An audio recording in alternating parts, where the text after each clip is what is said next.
Hello everyone, welcome to another project analysis series, and today we are going to talk about Springleaf Residence. Springleaf Residence is going to be the first high-rise condo in the Springleaf Precinct. It's a 99 years leasehold condo and is a joint venture between GuocoLand and Hong Leong. Situated along Upper Thomson Road, it is going to be the first high-rise condo in the Springleaf Precinct, and because of that, it offers unblocked greeneries and reservoir views. So for today's video, I'm going to share more about the project, and also because this is going to be the very first high-rise condo in the Springleaf Precinct, I will also be sharing more about the schools that is around this area. I feel that this is especially important if you are a young family looking for a new place. And of course, in this video, I'll also be sharing the priority queue for Springleaf Residence. So for GuocoLand and Hong Leong, they open up priorities for their past clients who have purchased from them to be entitled to the privileged pricing even before the launch date. So we will talk more about that and what are the pros and cons as a priority buyer. And of course, even though you are a priority buyer, there are some of the difficulties that you probably face, and I'll be sharing with you the know-how of selecting the right unit, especially if you are qualified as a priority buyer. And of course, I'll also be talking about the various layouts, the pros and cons, and things you should watch out for. And lastly, the preview dates and the booking dates. So at the beginning of my video, I have introduced that Springleaf Residence is going to be a joint venture between GuocoLand and Hong Leong. So the two of them are very reputable developers in Singapore, so I won't be sharing more on them. But some of the projects that they are built by them are, for example, like Lentor Mansion, and for GuocoLand, it will be like Midtown Modern. So from this project, you could tell that they are really very good developers with good finishing works that can be trusted. So for Springleaf Residence, is going to be located along Upper Thomson Road. It's going to be a 99-year leasehold project. So it will consist of 5 blocks of 25-story residential units and 1 conservation building with 4 stories. So you'll be thinking, what is this conservation building? So this conservation building used to be part of a school called the Upper Thomson Secondary School. It has since shut down its operations in the 1997 and converted into Seletar Institute, but because there's a lack of students, eventually closed down these institutions. And so when GuocoLand and Hong Leong bought over this piece of land, they actually conserved part of the school and make them into residential units, which you can see from here is going to be this conservation building with 4 stories. So for Springleaf, it actually has 1 bedroom all the way to 5 bedroom, so there is a lot of wide selections. And the plot of land you can see from here is 32,000 square meters. So it is a pretty decent, huge land size. The plot ratio here is going to be at 2.5, and the number of residential units in total here is going to be 941 units. The number of car park lot is going to be 753, and the bicycle lot is going to be 236 of them. The preview has started on the 1st of August, and the official booking will be on the 16th of August. But do take note, priority buyers, your booking will be on the 15th of August, which is 1 day before the official launch. So this is the location for Springleaf Residence. So on the left, you can see it's really all greeneries, and on the right, you have your landed enclave. What you can expect is really quietness here. Even so, you are still served by the Thomson-East Coast Line. For Springleaf Residence, it is actually the Parcel B plot, and the plot ratio is at 2.5. There will be another residential plot coming your way. It is at Parcel A, but for this plot of land, the plot ratio is at 2.2, so it will be slightly lower. It will not be as high as the Springleaf Residence. So for Springleaf Residence, you will be directly served by the Springleaf MRT. So this Springleaf MRT, right, is just 2 stops away to Woodlands, and that will also means that you will be very close to the JB site, which now there's a lot of hyping about the RTS. And then 1 stop to Lentor, a new township in the Ang Mo Kio area, and then 10 stop to Orchard, which is the Singapore shopping belt. And of course, like the CBD area like Outram Park will be 13 stops away from Springleaf, and Shenton Way will be 15 stops away from Springleaf. So in terms of locations, I feel that Springleaf Residence is very close to the MRT is definitely a plus point. Plus, it is surrounded by the nature and also the landed enclave, which means that it's going to be very quiet, and you will be served by a lot of the different parks, such as like Upper Seletar Reservoir Park, Nee Soon Park, Thomson Nature Park, Springleaf Nature Park, Lower Seletar Reservoir Park. So there are a lot of parks that is going to be near Springleaf Residence. And next, this is going to be the view if you were to buy a unit in Springleaf Residence. So for the view, besides the greeneries, I don't see anything much. And even on the URA maps that I see, right, it's really all planned for residential. But for Springleaf Residence, it's really going to be the very first high-rise condo in the Springleaf precinct. So now this is the site plan for Springleaf Residence. So you can see this Springleaf Residence has all the amenities that a family could ask for. For example, like the 50-meter lap pool or tennis court, and there are many other different types of pool, sky deck. So it is really a full condo facility here. What really caught my eyes here is that it not only has all the full condo facilities, it also has a 125-meter running track. It is like really a small stadium, just like what you have in school. And it also comes with a 500-meter jogging trail, 100-meter heritage trail, and of course, for each of the individual blocks, right, there is 2 sky terrace in each block. So in total, they have 10 sky terrace. So that is really a lot of sky terrace in a condo. And in each of the sky terrace, you can expect, like beside the sky lounge, you also have the gourmet lounge, the lookout lounge, the workout corner, and the chill out terrace. It's really very well planned, I would say. And so now this is the overview for the Springleaf Residence. First thing you can notice here is the 2-minute shuttle walk to the Springleaf MRT here. And from here, you can see that it has 5 blocks, and of course, the Conservations building is here. And in front of the Conservations building is the tennis court and the tracks that's there. And of course, the sky terrace that I have marked. So as compared to the other projects, right, usually when they have like this kind of arty impressions where there is a lot of greeneries, eventually there will be like other plots of land, new residentials that is going to build up. But for this, it's really all the greeneries, the forest area that you will see. At this moment, at this juncture, on the URA map, there is no information about any upcoming projects beside the one that is like right in front of you, the plot ratio 2.2 next to the Springleaf MRT, and that's it. The rest are still subject to planning in the URA map. And here, this is the slide for artist impressions. What is really interesting here is that beside the Conservations building, they also preserve the drop-off of a school. So you can see from here, the driveway where your guests come in is really very similar to a school drop-off point. And on the right is an image of where the multifunction hall would be. It is named as the ECA house. Instead of having those old heritage that is inside this condo, the condo itself also have very nice and modern condo facilities that you can see from the image here. So now this is the unit mix for Springleaf Residence. So from this, you can see that the high-rise building will have 2-bedroom all the way to 5-bedroom, and whereas for the Conservations house is going to have only 1 to 3-bedroom here, and they are really very limited in numbers of units. So let's start off with the high-rise building. So for the high-rise building, the 2-bedroom will have 2 different layouts. For the 3-bedroom, they will have a total of 8 different layouts. For the 4-bedroom is 2 layouts, and for the 5-bedroom is 2 layouts as well. And whereas for the Conservations house, 1-bedroom, 1 layout, 2-bedroom, 1 layout, and for the 3-bedroom, there will be like 2 layouts. So later I will deep dive into the different layout so you will know which would you prefer. And here, this is the guide price for Springleaf Residence. From here, you can see that the price is really very attractive with 1-bedroom at 878,000. This is the price that you probably seen in 2021 or like 2022, but today's date, 2025, this is the pricing that is unparalleled. No other projects can really compete with this.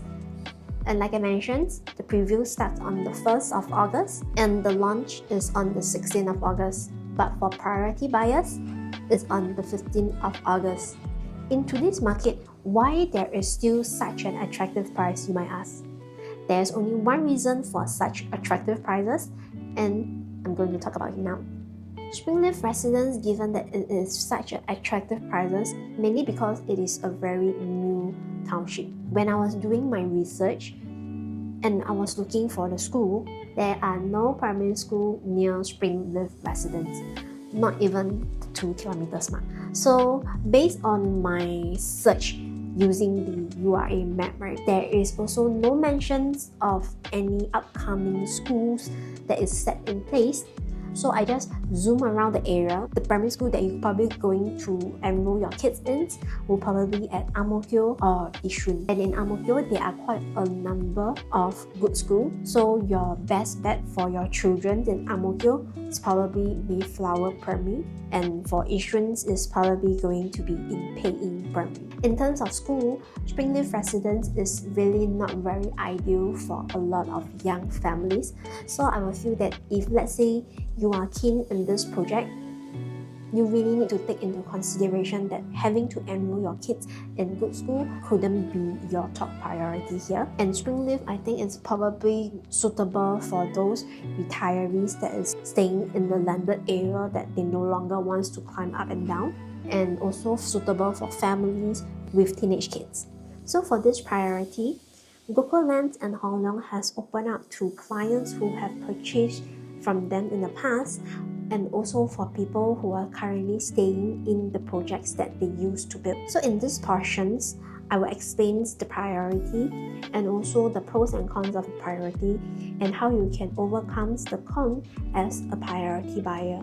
So who is eligible for priority? GuocoLand and Hong Leong have introduced this loyalty program for their clients. So first, you are the former direct buyer of GuocoLand and Hong Leong properties. So as long you are the first-hand buyer of these two developers in the project, even though you have sold the property, you will still be entitled to this priority queue. The second part, if you are a resale buyer today and you are still holding on to GuocoLand and Hong Leong's project, you also will be entitled. But if let's say you have already sold the property, then you will not be entitled of it. And the third group of people that is eligible for the priority are the current tenant of GuocoLand and Hong Leong projects. So for more details, always feel free to reach out to me. And so now we will talk about the pros and cons for our priority.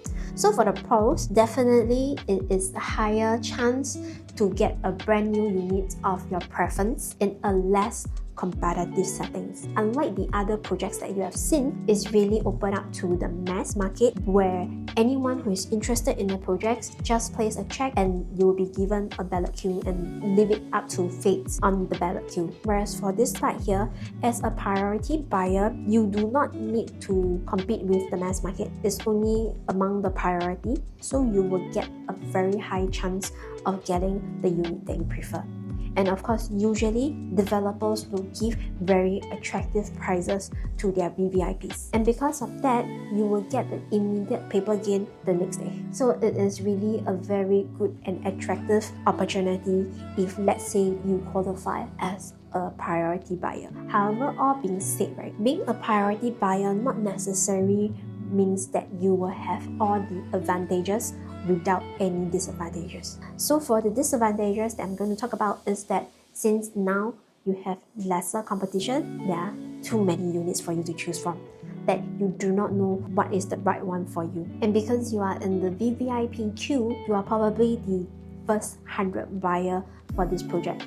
And because of that, you have too little information about the pricing. And with that, you have limited time as well to make the right decisions. With limited time and limited information, it is very easy for buyers to make wrong purchases, which is why even in priority, there are people who actually buy wrongly as well. So given that you are the priority buyer, don't waste your chance. Watch this video and learn the know-how to know how to make the right choices given the limited information and the time frame. So here I have drawn example from Lentor Mansions, and why I use this project is because they also open up VVIP for their buyers. So let's start off with the great example. So here I chose the same stack here. You can see that even though they are the same stack, on the 15th of March, this priority buyer bought Unit 6 for 1.99 mil. And on the next day, another buyer bought a lower floor of the same stack at level 3 for 2.016 mil. So you can see that even though this priority buyer is at level 6, he or she actually bought lower than the level 3 buyer, which is very good. And let's see some more. The same room size at 904, which is like another stack at level 6 rate. This buyer bought at 2.041 mil. So from this data, you can see that being a priority buyer, it instantly gives you this 51,000 paper gain in just one day. So this is a good example of the buyer who managed to grab hold of this opportunity. So on the right here is the bad example. So you can see that for the first privileged buyer that is buying on the 15th of March, at level 3, this buyer bought in at 1.781 million. But for the same stack, level 5 and level 6 buyer bought lower and is about 20k lower than him. And what is even worse is that the next day, your top floor neighbor also buy 1k lower than you. So it's like, even though you are given these advantages as a privileged buyer, you didn't fully utilize this opportunity that is given to you. You not only didn't make the paper gain in that one day, you still purchase more at a lower level as compared to your higher neighbor. This is one of the mistakes that I want my buyer and viewers to avoid as a privileged buyer. And if let's say you are interested in this Springleaf Residence, do continue to watch, and I'm going to share with you the know-how to select the right units. So here I'm going to share with you the know-how of choosing the right units as a priority buyer, so you can avoid buying the wrong units like the previous buyer. So here I have listed down the 5 steps for you to reach to your final choice. One of the difference between a priority buyer and the full launch day is that for priority rate, you do not have the full pricing. Those units that you are keen, you can go and check. Within that short time frame, you will probably only be able to ask like maybe a 15 to 20 units price. And that's about it. Whereas for the launch day, you will be able to have the full pricing, and one glance you know where is the premium, where is the per floor jumps, and you can make the choices very easily. So here I'm going to use what we were taught in school, to use the eliminations methods to identify what is the right choice of house for you. So follow me through and try to understand the thought process of how I guide you through and direct you to the right unit. So first is to shortlist a few of the layout that you prefer. So usually clients who is looking for like 2-bed 1-bath is also comparing with 2-bed 2-bath. Likewise, if let's say you are looking at a 2-bed 2-bath, you are also looking at 3-bed compact. Reason being for that is that because sometimes the price point, they are very close to one another. Maybe just like a top up of 50,000 and you can get like a better function of a house which you wouldn't mind paying for. So this is the first step. And the second step is to use 2 layouts first. Okay, one of a bigger size and one of a smaller size, but choose the one with the same facing. The reason for this is that I want to find out the premium that is placed on the bigger units. And after you find out the premium, you will roughly know which layout you would prefer, and we can go on to the third step. Third step is to compare the same layout but different facing this time. So the reason for this is to find the premium in the better facing. So after we find this step, right, you will probably know you prefer which layout, which facing, and now we will head on to step 4. And step 4, you will choose based on the layout. Which one fits your needs, which one you will prefer, and you will streamline to about 2 or 3 stacks of your preferred. And lastly, step 5 is going to be the price mapping for the stack. You will need to get prices for different level of the stack. And from there, you will be able to map up the price and know the per floor jump, the premium on each floor if any.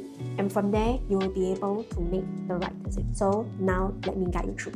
So step 1, you will probably select a few layouts based on your need. But for those clients that I usually serve, they are always torn between, for example, the 2-bed 1-bath versus the 2-bed 2-bath, or like the 2-bed 2-bath versus the 3-bed 2-bath, and so on and so forth. So with this, you will probably fall under one of the category here. And for today's sharing purpose, I'm going to use the 2-bed standard versus the 3-bed basic, which is the 2-bed 2-bath and the 3-bed, as an example for you to understand the concept. So remember just now I mentioned step 2. Now you need to go back to the site plans and choose this 2 stack, okay, with the same facing. So from this site plan here, you can see that I have marked up this 2 stack, stack 20, which is the 3-bedroom at 786 square feet, and stack 21 is the standard 2-bed 2-bath at 646 square feet. These 2 units are just side by side and they both have the same facing, the pool facing. So when I do a price collect for this 2 units, let's say I get the price for level 10, immediately I will know that the difference, let's say for example here, is 320,000. So I need to find the difference in the PSF. This 320,000, I will divide the difference between the 2-bedroom size and the 3-bedroom size. I managed to get at the PSF at 2286. Okay, so with this 2286, what kind of information can you get out from this? So let's say you take the 3-bedroom PSF, and the 3-bedroom PSF is at 2,300. Let's say then the upgrade is worthwhile, because the upgrade only costs you 286. The 3-bedroom PSF is lower than 2,286, let's say at 2,100. It will mean that this upgrade to 3-bedroom is very costly, because the normal PSF that you're going to buy is just at 2,100. But now you're going to spend 2,286 for this upgrade. Then probably it's more worthwhile for you to get a 2-bed 2-bath unit instead. So after this step 2, right, you would know which layout you will prefer. So the layout will be confirmed. And so this is the 3rd step. So we already know the layout that we prefer. So now we will need to get the same layout with different phasing. Okay, so we need to find, based on the different phasing, what is the premium to it.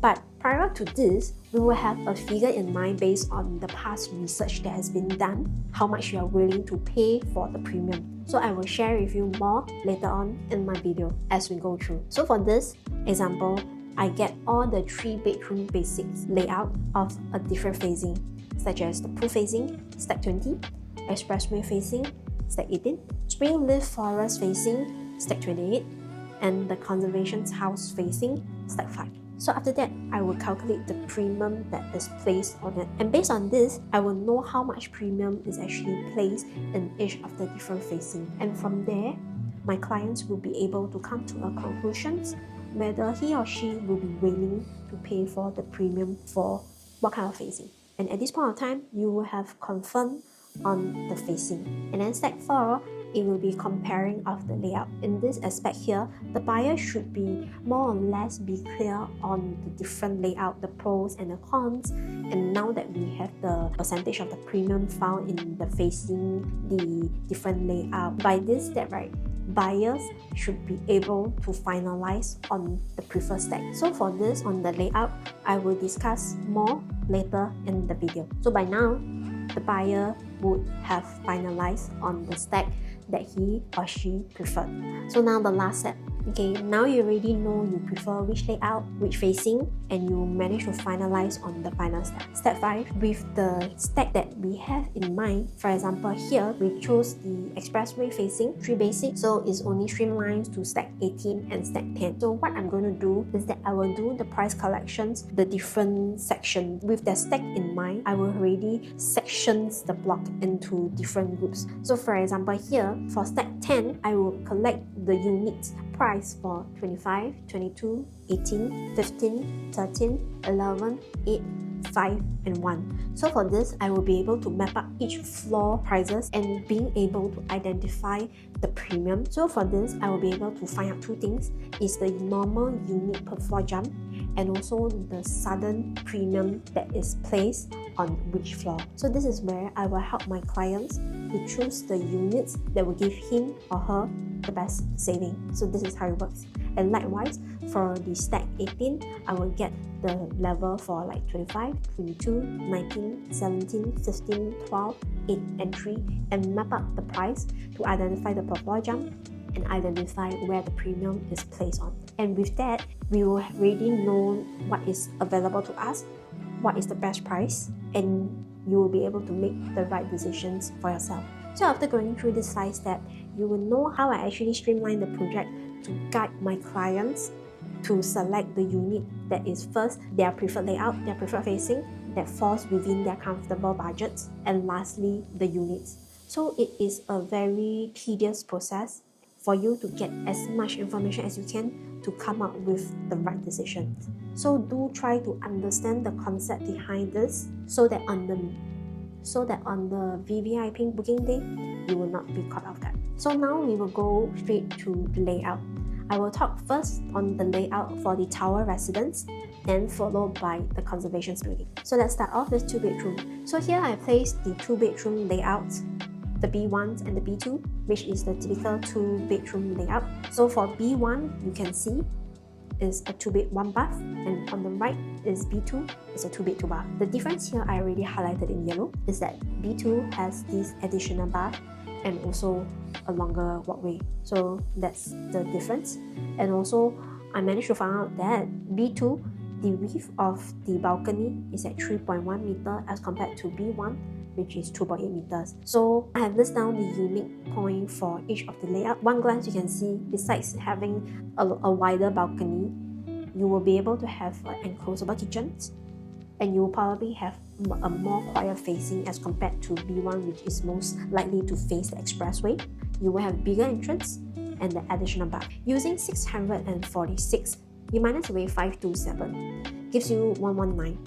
And multiply with the average PSF, which is like 2001. So with 250k top up, is it worth it? Normally normally in other projects, just an additional bath would already cost 200k more. So if let's say you are for own stay, it will be worth it. But if let's say you are doing for rental purpose, then keep your quantum low. So you can just choose the type B1. So for rental yield, right, as this Springleaf Residence is a brand new high-rise condo in the Springleaf precinct, so I'm actually using the other neighborhoods that is near Springleaf as a comparison. Okay, so I did a quick research on the Yishun 2-bed rental. Average is about 3,100 to 3,300 for a 2-bed, and for Ang Mo Kio, the 2-bed is actually on the higher side. It's about 3,900 to 4,000. So using this price guide, and I do a calculation based on the PSF, and I managed to find out that the rental yield for, let's say, the lower price is almost close to 4. So what I would advise is that if you are going to get into a unit for rental for investment purposes, really try to keep your quantum as low as possible. And for this pricing today that you see here, brand new, is really unparalleled. No one can compete. And you are just 200 meters away to the Springleaf MRT, and it is a shorter walk. So in today's market, this is really very value for money. So now I'm going to share with you the 3-bedroom layouts for Springleaf Residence. So at the beginning of my video, I share with you that Springleaf Residence has a total of 8 different layouts for its 3-bedroom. So how I'm going to do it here is that I'm going to section it by their type, choose the best one in each of the different type, and do the final comparison to see which one is the best. So let's begin with the 3-bedroom basic. So 3-bedroom basic has 2 layouts, which is the C1 and C2. Their square feet are very similar, with C1 at 786 and C2 at 818. Okay, so you can see that there's a lot more units for the C1 at 124 units, and for C2 there is only 40 units of it. So one glance with these 2 layouts side by side, I would very much prefer the C2 layout, reason being it is a traditional layout as compared to the dumbbell layout. So the dumbbell layout is that it actually cuts short on the walkway and put one of the bedroom to the other side of the unit, so it is like a dumbbell shape. And whereas for C2, it is actually a traditional layout where all the bedroom is actually parked at one side. You will notice that the bathroom and the kitchens all comes with windows, and that is a private walkway from the entrance for the guests before they enter the living room, as compared to C1 is like at one glance you already know how the house will look like. And another fact is that for dumbbell 3-bedroom layout is something new that comes up after the new harmonization ruling, so we do not know the acceptance level of the future buyer. So for now, I will feel that A18 is a better layout. But one downside for this layout is that it only faces the expressway. So next is the 3-bedroom standard layout, and I have placed all the 4 standard layouts in this slide here. So the difference between a 3-bedroom standard and just now the 3-bedroom basic is that it has the additional flex room and also the dry kitchens, and of course the longer walkway. Among these 4 layouts, right, the main difference lies in the walkway. And let's begin with C3. C3 standing at 904 square feet and with a total of 50 units. Okay, the layout is very similar. Then followed by C4, 926 square feet and total 25 units. C5 also 926 square feet with total of 25 units. And then C6 at 958 square feet, total 21 units. So all these 4 layouts are very similar except for the difference in the entrance. But in terms of layout wise, I feel that C3 has the better layout, as the walkway is necessary but not too excessive, okay, because we do not want to pay for the extra, and it is also on the quiet facing away from the expressway. So among these 4 layouts for the 3-bedroom standard, I will very much prefer the 904 over the others. And next is the 3-bedroom plus. So the difference between the 3-bedroom plus and just now the 3-bedroom standard is that there is an additional bath and also the household shelter that we see here. And I have highlighted the difference between C7 and C8 is mainly at the walkway. So one glance I already know C8 that walkway is a wasted space. So I would very much prefer the 1023 layout over the 1076 C8 layout. In one glance, you can see that C7 is also having one of the better facing, which is towards the forest. So here, I would prefer the C7 1023 over the C8 1076. So now for each of the different type of the 3-bedroom, I place the best layout among them. So for 3-bedroom basic is the C2 layout at 818. For 3-bedroom standard, C3 904. And for the 3-bedroom plus is the C7 1023 square feet layout. Like I mentioned previously, C2 is facing the expressway, so I will actually avoid it totally. So now we are only down to C3 and C7. Among these 2 layouts, I will very much prefer the C3 because it does not have a home shelter, no wasted space, you have enclosed kitchen, and you have a flex room. C3 is of a better layout, but we still have to take into consideration what is the top up. So if let's say the top up is minimal, go ahead. So what do I mean by minimal, right? So for example, if let's say the top up is like 150 to 200k, it only works out to be like 1,006 or like 1,008 PSF for the upgrades. Okay, if that's the case, I would choose the 1023 over the 904 layout for the extra home shelter. And if let's say it has already crossed the C3 PSF, then I will not go for the 1023 square feet layout. I will choose the 904 square feet layout. So beside the layout, you should also have the premium price in the facing in the level in mind to help you in a better decision making process. Now let's move on to the 4-bedroom. 4-bedroom is very easy. There are only 2 layouts. Both D1 and D2 are 1227 square feet. Okay, the only difference lies in the directions of the toilet. So among these 2, D1 has the most unit at 113 units, where D2 only have 25 units. But based on this layout and on the site plans, I will still prefer D1 because it has the quiet facing, whereas for D2 is the expressway facing. So from here, you can see the balcony is actually stretched from the living room to bedroom 4. One thing I find very weird here is that you are able to hack the bedroom 4 walls, but there is the beam, the piece of wall that still remains there. So in this picture that I have screenshot from the virtual tour, you can see that this is the wall. It will still be there and cannot be hacked. So if you happens to visit the show flat, do take note of it so you can understand more. So now let's move on to bedroom 5. So bedroom 5, right, two layouts, E1 at 1453 square feet and E2 at 1475 square feet. And I have highlighted the difference. Okay, the difference are actually negligible. It's actually on the walkway. But among these two layouts, I would prefer the E1 layout for one reason. For the window that is at E1 and is missing at E2. Because you have this piece of window, this unit E1 will have very good cross ventilations. In today's mass market, right, to be able to find a unit with two windows just right opposite one another that helps with the cross ventilation is extremely rare.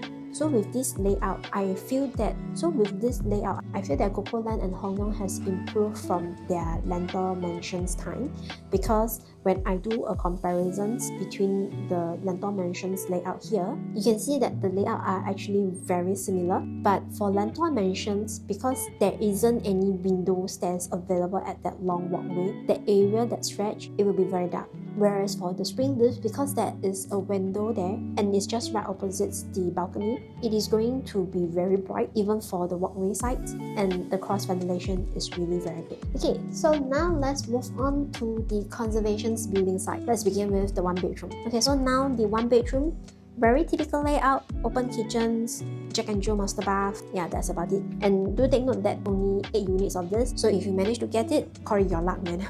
And I also done the rental yield that is around the area. In Yishun, one bedroom commands about 2,005 to 2,008 per month, and for Ang Mo Kio, one bedroom is about 2,008 to 3,000. So let's say we take a medium F, 2,008, right? So if let's say you were to get a one bedroom here, then I think the rental yield is pretty much acceptable here. Of course, try to keep your quantum as low as possible so that you will be able to get a higher rental yield. And so this is the calculations that I have done for the audience who is looking for a one bedroom. So now move on to the two bedroom conservations building. So for the two bedroom, there's only one layout. It's a very typical layout, dumbbell layout, Jack and Jill door for the common bathroom, L-shaped open kitchen concept, and that's about it. There's only like 8 units and it is standing at 592. So like I mentioned, if you are getting for investment purposes, do try to get into a unit that is smaller. So I will still very much prefer the 527 layout over this 592. Okay, and because there's only like 8 units of it, so just stick to the tower. Now let's move on to the 3 bedroom for the conservations building. So for the 3 bedroom, there is 2 layouts here that you can see. Very interesting layout, CC1 at 1119 square feet and CC2 at 1475 square feet. Now that I mentioned the square feet, you will immediately notice one crucial problem here. Even though they are 3 bedroom, but they are competing with all the other 3 bedroom at the tower block, okay? And those 3 bedroom are at 904 square feet, 926, 958, 1023, 1076. So in terms of sizes, the tower block definitely wins the conservation block. But for the conservations, is that this layout is really unique. Except for that CC1, they have this beam that is like along the living room, which is not very pleasant, but can be resolved with ID, probably will eat into your space. And there is a total of 8 units of that. Interesting concept, but wouldn't prefer on this. And then for CC2, I will feel that it's a better layout because it has a bigger, longer stretch of balcony. But same thing, the balcony also have this beam that is like stretching out. I would feel that the layout is interesting, but for the mass market, the tower 3 bedroom is still very much preferred. But if let's say you're a buyer that is looking for own stay and you really like this layout, sure, go ahead. But if let's say you still have like that a small percentage in mind that you want to sell it in future, listen to my next slide. So I have studied in another project which is Avenue South Residence. They also have the conservation conservation building. I will use that as a case study to share with you how much should be accepted and try not to go beyond that. Using Avenue South Residence, because Avenue South Residence also have this conservation building. So on the left is the conservation building layout. These are the 2-bedroom layout. You can see 2 bed, 1 bath, but it has private lift, 2 balcony, open kitchen. Whereas on the right is a very typical layout. No private lift, 2 bed, 2 bath, and closable kitchens, 1 balcony, very standard. So now with this, because the conservation units, right, the highest is at 4th story. So you can see for this level 4 units, this 807 square feet, although the square feet is bigger, it was purchased back in September 2019 for 1.4 mil and sold this year April for 1.6. Profit about 200k thereabout. But for another buyer, this buyer actually buy into level 6 at 732 square feet back in November 2019. It's 2 months after the first buyer who bought this conservation unit for 1.232, and you can see that the PSF is 1008 as compared to conservation unit is at 1007. So this buyer sold this unit in August 2023 for 1.6. It's the same 1.6, but for this buyer, she profited 268,000. So what we can learn from here is that even though you are buying into the conservation unit, even though the layout can be very unique, even though you have like private lift, a 2-bedroom is still a 2-bedroom. It will not have any better enhancements from the layout that will help you to command for a higher price in future. So when it comes to that, if let's say you are very interested in the conservation house, the layout, do bear in mind that because of the size is very big, and in order for you to still see a profit in the future if you were to sell off, just make sure that the price, the quantum, is within 5% as compared to a higher level. That means try not to overbuy it for too much because of its uniqueness. So for buyers who are interested in getting a conservation unit, do take note of this. So I have come to the end of the sharing, and I hope that you have learned something new from this video. If you are an intended buyer for the Springleaf Residence, and after watching this video you still find it very confusing and not sure how to go about doing it, do feel free to reach out to me and I will be glad to assist you and share with you my findings. And so for Springleaf Residence, the preview starts from the 1st of August and the booking is on the 16th of August. VVIP bookings is on the 15th. And lastly, don't forget to join my Telegram group for the latest Singapore property updates and news.